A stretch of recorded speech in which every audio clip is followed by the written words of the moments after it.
Hello guys, welcome to my YouTube channel. तो guys, मैं आज बताने वाला हूँ इनफिनिक्स में जो साउंड प्रॉब्लम ज़्यादातर लोगों में होती है, ज़्यादातर लोगों के साथ हो रही है। तो गाइस, उसको फिक्स कैसे करते हैं वही आज मैं इस वीडियो में बताने जा रहा हूँ। तो बने रहिए मेरी वीडियो में लास्ट तक और वीडियो को स्किप भी बिल्कुल मत कीजिए। अगर मेरे चैनल पर नए हैं तो चैनल को सब्सक्राइब कर लीजिए और बेल आइकन को प्रेस कर लीजिए। तो चलते हैं गाइस, स्टार्ट करते हैं वीडियो को। तो गाइस, सबसे पहले आपको जाना है मोबाइल की सेटिंग में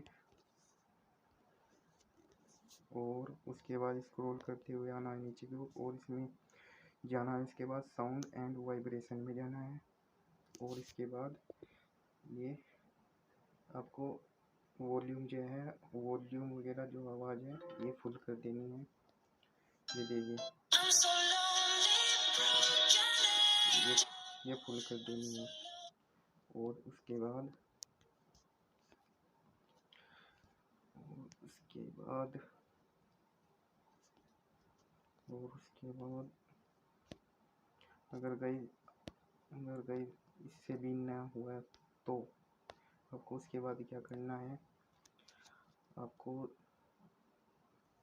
आपको जाना है फिर से सेटिंग में और सेटिंग में जाने के बाद स्क्रॉल करते हुए आना है नीचे की ओर और उसके बाद ऑप्शन आ रहा है सिस्टम का।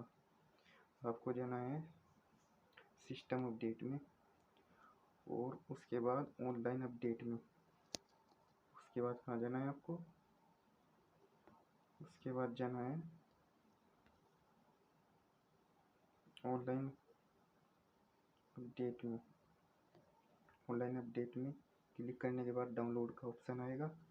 उसके बाद डाउनलोड होएगा और उसके बाद आपको मोबाइल को रिस्टार्ट कर देना है और देन आपकी प्रॉब्लम जो है फिक्स हो जाएगी।